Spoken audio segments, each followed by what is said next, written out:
No, nothing. The price is wrong. Oh shit! What the?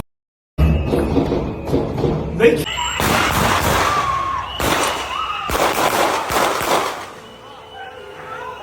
Fuck soldiers, the U.S. government, soldiers, the United States. I am a literal traitor. I hate this country. Just a reminder, if you're a Republican and a Christian and you're still supporting Trump, you're not a Christian.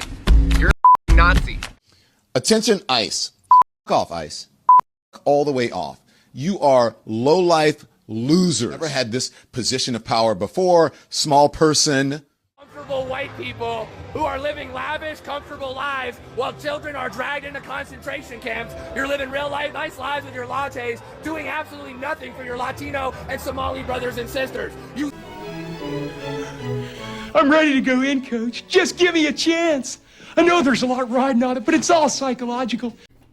Alright, hey guys, as usual, I got a video coming your way. I'm Nolan. Like and subscribe if you get anything out of this, and so you can see more videos whenever they drop, and follow my journey into the social media realm of American politics. I'm learning right along with you, I promise. Alright, so listen everybody. I know this isn't rocket science at this point. I know it doesn't take an expert panelist on CNN to know that the Republicans are most likely going to lose the White House in the next election. They lost the information war, and it wasn't even close. You can kiss the midterms goodbye. Those are pretty much dead and buried already. Republican support is bleeding out every day, and Donald Trump seems like, honestly, he could care less about the opinions of his domestic politics. He got a taste of America's ability to affect change around the world at the barrel of a gun, and it's addicting. Just ask Bush, Hillary, or Obama. Once you start playing the geopolitical game, you can't stop. And what about domestic politics here? Are you just giving it to the Democrats? Because I promise you, they will gladly take it.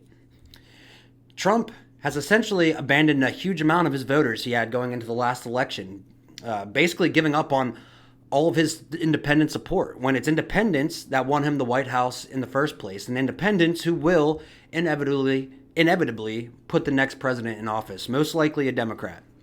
Independents win elections, and independents don't like war, and apparently the idea that foreign intervention was over is literally just a running joke at this point. The unyielding support for Israel, the politicians, all of that. It's just as strong as ever. The economy still blows despite the Trump administration's Biden-esque-like excuse that, oh, the economy is better than you think. You just aren't smart enough to see it or understand it. And I don't know about you, but I'm tired of being talked down to by these people. I'm tired of being treated like we're idiots. The immigration issue is screwed now because the actions of ICE in Minnesota showing that they can't handle the stress of an opposition protest. And I'm not saying I agree with the opposition, because I don't. I'm for deportations, I'm for borders, but I'm also having a hard time defending the agents who honestly ended up looking like a bunch of untrained hellhounds that are running around looking like clowns in Minnesota right now.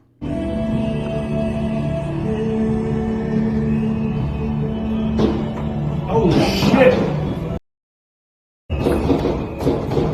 Honestly, they don't look any better than the pink-haired protesters that are on the other side yelling at them. Let's be honest.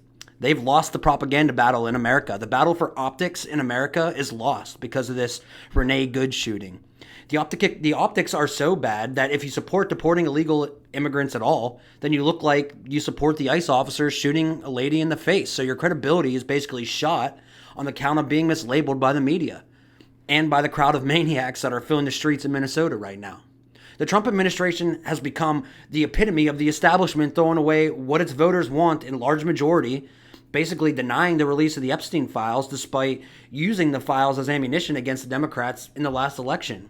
Only voting to release said files because all of America called you on your bullshit. And then you release, 1% of them? You know, a bunch of pictures of Bill Clinton and Michael Jackson. Do you really think we're that fucking stupid? So the Trump administration has done a really good job at taking a lot of values and desires of the middle class, many middle class Americans, and throwing them right out the window. No, actually, they poured gasoline on it and then lit it on fire. Now, if you hold any of those beliefs, you're thrown into categories by the left to the extent that we already weren't in those categories in the first place. But this president in this White House is making us look like idiots. And honestly, it's just the same story of our divided two-party political system. Nothing has changed in the broad scale of things. It's just gotten worse. I mean, with the immigration thing, deporting people already looked bad enough. Somebody's got to do it, but it looks terrible. You're already fighting an uphill battle with the immigration war. And the cowboy-style tactics that ICE is using do absolutely nothing to help the cause. If you want illegal immigrants deported, now your support is lumped in with the out-of-control ICE agents attacking American citizens and arresting them and taking them to detention facilities. Granted, they release them if they were wrong and they give them a pat on the ass and send them on their way, but dude, you can't arrest our citizens. If you're going to make an arrest because you think somebody is an illegal immigrant, you better damn well be sure that they're illegals and that you're not arresting innocent people, especially American citizens, and subjecting them to feeling like they're under some occupation by the Gestapo. This seems like it's politics 101. Don't arrest your citizens, but we're not even able to do that. Immigration enforcement is necessary for national security and for local security. But how it's done is extremely important. In Brooklyn Park, one particular officer that shared her story with me was stopped as she passed ICE going down the roadway. When they boxed her in, they demanded her paperwork, of which she's a U.S. citizen and clearly would not have any paperwork. When she became concerned about the rhetoric and the way she was being treated, she pulled out her phone. In an attempt to record the incident, the phone was knocked out of her hands, prevented her from recording it. The officer had their guns drawn during this interaction. And I tried to be balanced on my views on this because I know that whether this immigration policy stands and continues on into the future is based off of how this is carried out. But the longer that I watch ICE operate and the more videos that I watch, the more I have a hard time defending it. That being said, if you believe that no person can be an illegal or illegals that are here should just be able to stay here, if that's you with your stupid AOC border policy, I'm not with you. Honestly, I think your giant riots and protests are just as stupid as the morons who were joking about the lady being shot in the face. The Republicans who were so mad that the left laughed when Charlie Kirk got shot is making the same jokes about Renee Good being shot. It's freaking insane. Is the climate so bad in America right now that we can't draw the line and agree that people dying should be where we draw the fucking line? But you can't say that without being, otherized by both parties. The right will say, that they'll say, oh, what's happened to you? You've changed. You're a progressive now. Or the left will say, you support Nazi ideas, Nazi beliefs. You're a white supremacist bigot. And it's like, dude, how are we supposed to solve any of the problems in America if your citizens are so dense that they can't even see a middle ground on anything? So what I'm saying is ICE needs to chill the fuck out and back up, reassess the mission, reassess the situation, and make a new plan, or continue on alienating half of America. And each day that goes by, keep pushing moderates and independents further into the other side and destroy your prospect of ever winning an election ever again. And I'm not putting the blame solely on the ICE agents, because the left and their media and their politicians has been playing this game long before the Renee Good shooting. They helped to create the climate for this, and they are loving it. Do you think for a second they give a fuck about Renee Good? Hell, they need her death. They wanted her death. This is perfect optics for them. This is exactly what they want, to tarnish and destroy the credibility of not only immigration enforcement, but of anybody who supports the immigration enforcement. Democrats have lost a debate on whether or not we should have open borders. They lost it. Everyone agrees it's insane, but if they can at least make it too hard to deport the illegals that are here, and the right gives in on it, and they win the war on immigration at that point. They want to demoralize those who support deportation and get those people to give up on it because maybe the juice isn't worth the squeeze. This is exactly what these anti-ICE groups want. You can read it on their website. It's their mission statement. Their mission is to obstruct and prevent ICE from operating, and I would say destroying their credibility with the American people is about as good of an obstruction as you could ask for. The left doesn't care about Renee Good. Are you kidding me? I mean, your average leftist in America doesn't even care about her. They could give two shits less about it. What they see is a winning argument, a golden ticket. They don't care that somebody actually died. They wouldn't care if you were to die as long as it wins them the argument.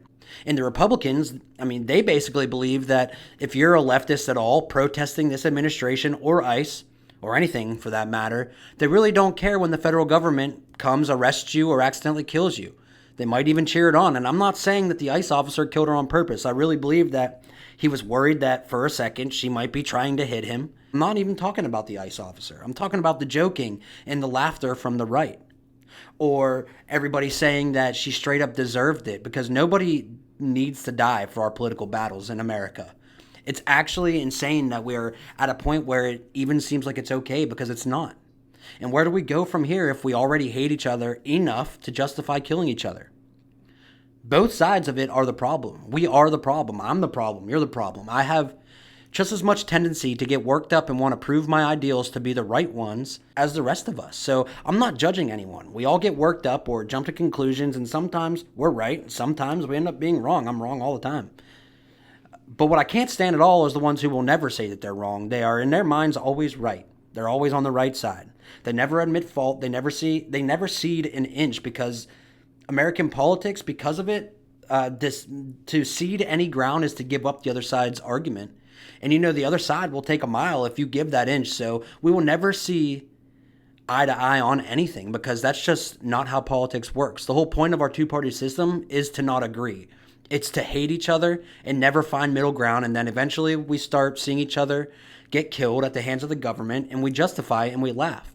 We've got serious problems here in America, and it's not looking like it's going to get any better. And I know, as somebody who follows politics, sometimes it feels good to see people that you can't stand or that you don't agree with get beat up or hit with tear gas. I mean, it's like payback for them disagreeing with you. And both sides are guilty of that too. But eventually the pushing back and forth won't be a pushing contest anymore. And eventually people will start shooting each other. Like I said, the media loves this. This is like gold to them. They're making millions off of it. And for the left, it reinforces all their positions on immigration and deportation.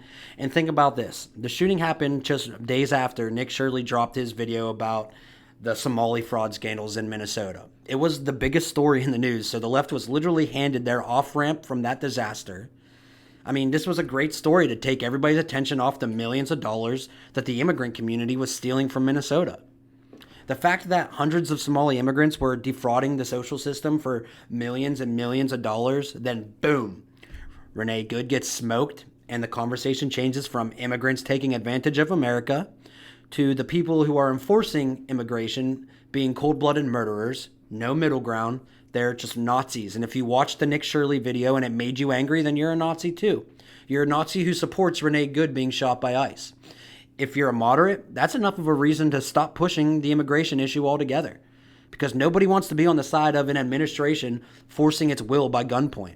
And I know it seems like I'm being hard on Republicans, because I am. They're in power, but this is how the world sees this. You have to be honest with yourselves, and this is how moderates view this mess.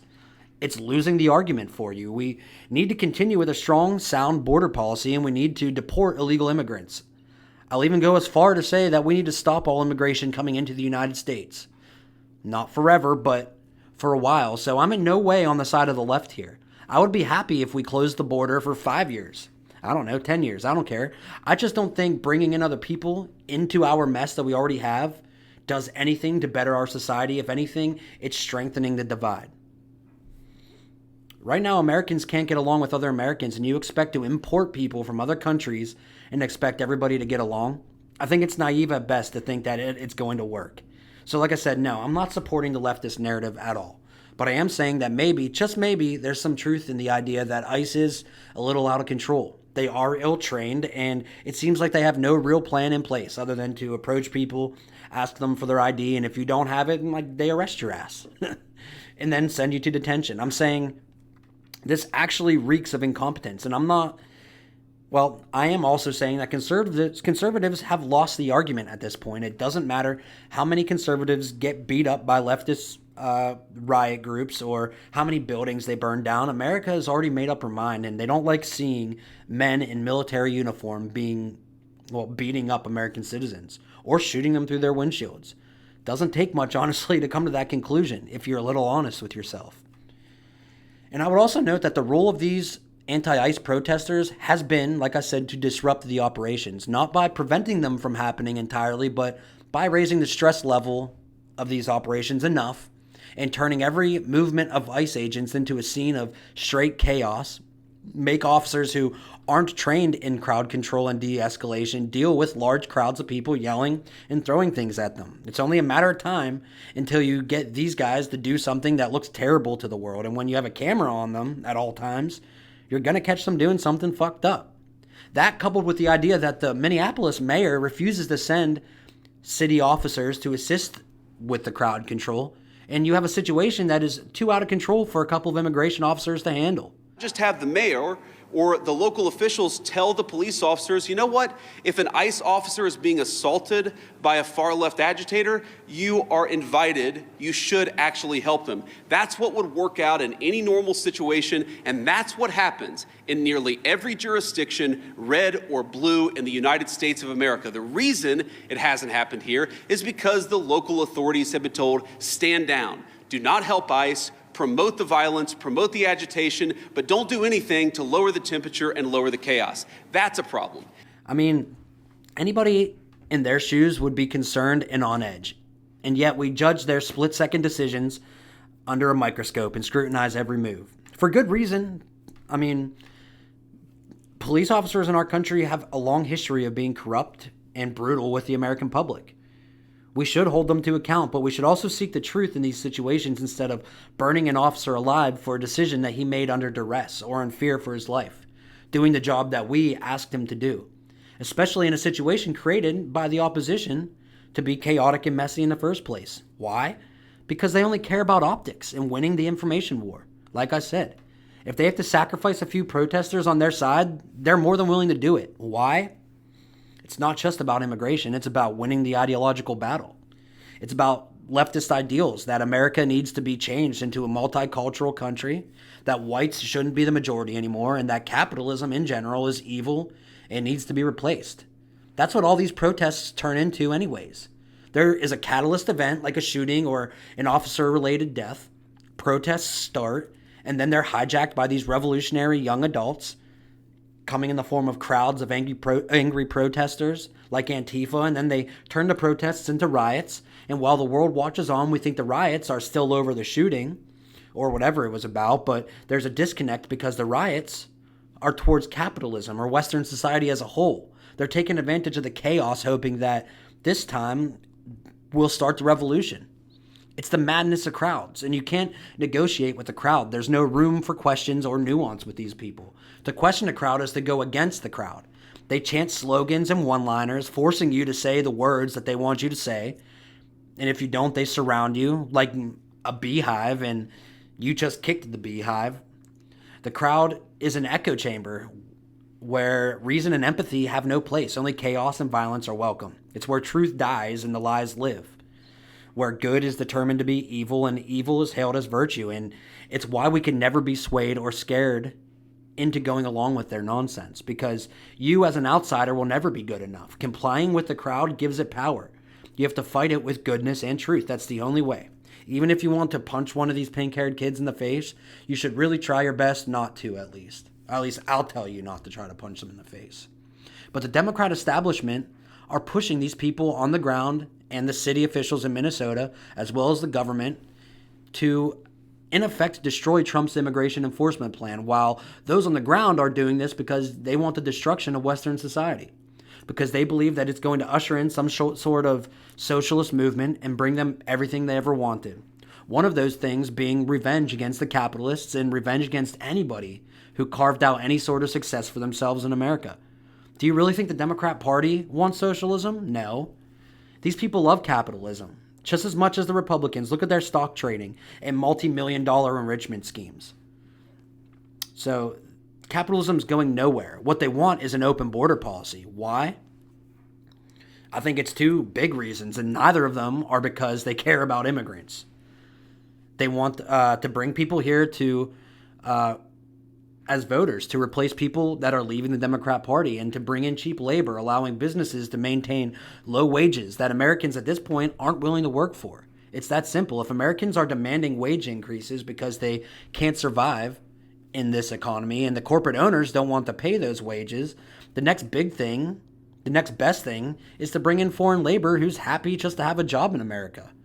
And they're going to settle for any kind of pay. Then the jobs go to them instead of Americans, allowing the wages to stagnate, stay the same, and Americans fall to the wayside. And like I said, for voters, and you would say, oh, they can't vote if they're not documented. You think if they had the majority in Washington, they wouldn't make it legal in a heartbeat? Many states and cities already have laws against voter ID.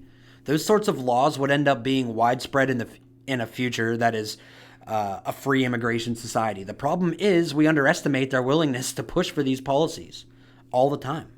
We assume the best from them while forgetting that they're activists, and there is no policy too radical for these people. So we should actually be assuming the worst. Indoctrinate these children so you can. Isn't that what it is?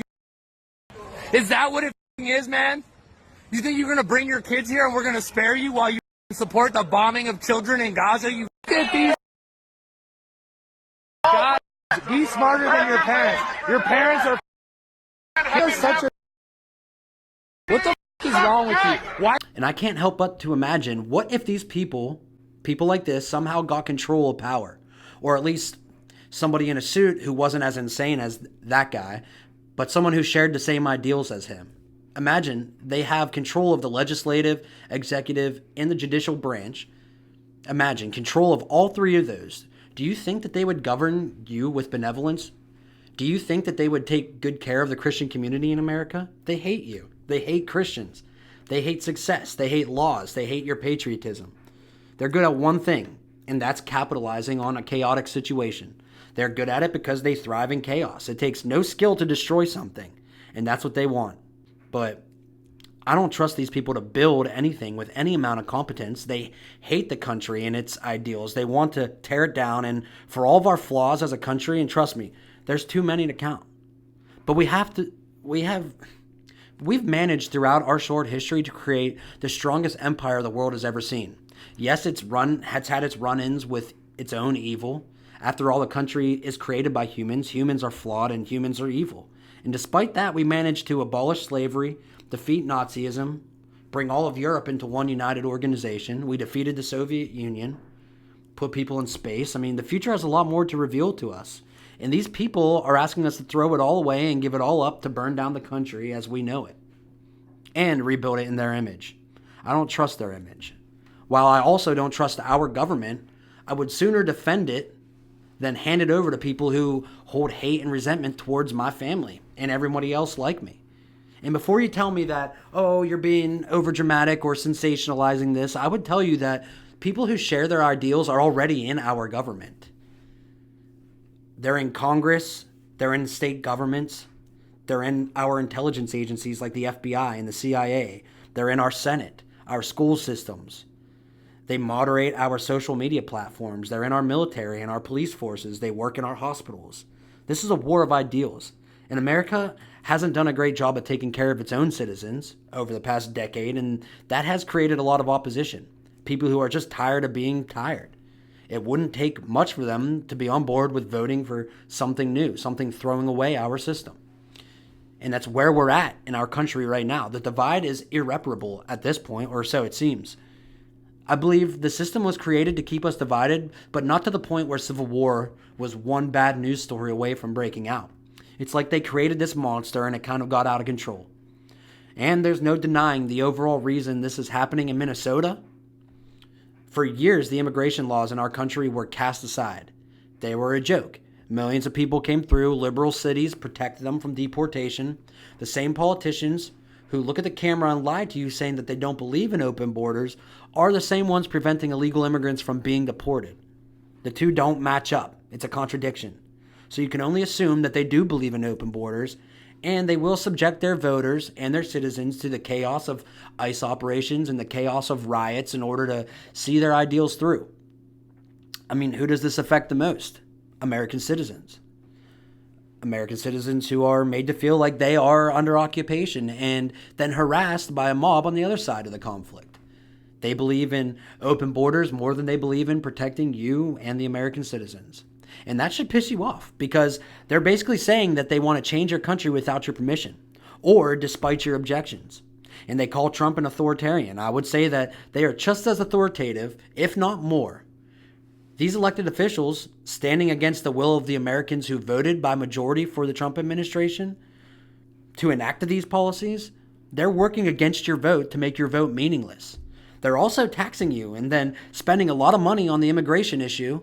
And as we saw in Minnesota, from the Nick Shirley video and other states, some of that money is going right into fraud schemes, and it's allowing people to literally come to this country, get wealthier than you, who have been here your whole life, working hard, busting your ass to barely get by, and then they turn around and tell you that you're privileged and you should feel bad for oppressing minorities when all you can remember in your life, your whole life, is struggling to make a decent life for yourself. Then they sweep the fraud under the table. They call you a bigot for noticing, and then send mobs of angry citizens to terrorize your streets if you try to enforce the federal laws. And we've seen time and time again that these rioters have the tendency to get violent. I mean, watch the video.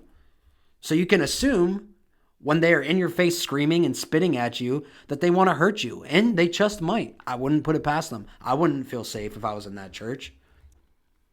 So Maine is another state where Somali fraud is taking place, and ICE agents have descended into the city, and so have the anti-ICE sanctuary squads of angry liberals. Now, you should know, prior to this, Gateway was accused of misusing Medicaid funds and was recently visited by Homeland Security investigators. How come we keep giving the same company's money? Director Abdullah Ali seems to have ambitions outside of the U.S. I couldn't believe this when I read it. Listen closely. Okay. While serving in his role in Maine, Ali was also running for president of Jubaland in Africa, where he boasted to a Kenyan media outlet that he helped raise funds for the Jubaland Somali army. What? And keep in mind, this immigration war was always going to happen. It was always in the plans the second Trump won his second presidential term. No matter how nice ICE would have been about it, it wouldn't have mattered, because this isn't about ICE or free speech. It's about free immigration. This is about fighting the ideals of strong borders and enforcing immigration laws. So this battle in the blue states was already being fought before Renee Good was killed. Don't forget, she was a member of one of these groups with the intent to impede ICE officers. The voices of newcomers also to the public conversation, the young, the immigrants, people of different cultures, all are important members of the Maine family. From now on, yes, a sign will greet all those arriving in our state, and it will say simply, "Welcome home." This rhetoric mimics the Democrat leadership in Minnesota, which means they're all on the same page using the same playbook. They will not send local authorities to help, and they will die on this hill. The tension has certainly ramped up since the Renee shooting, but this was already a reality. And this fraud that they're uncovering is most likely going on in every other state in the country.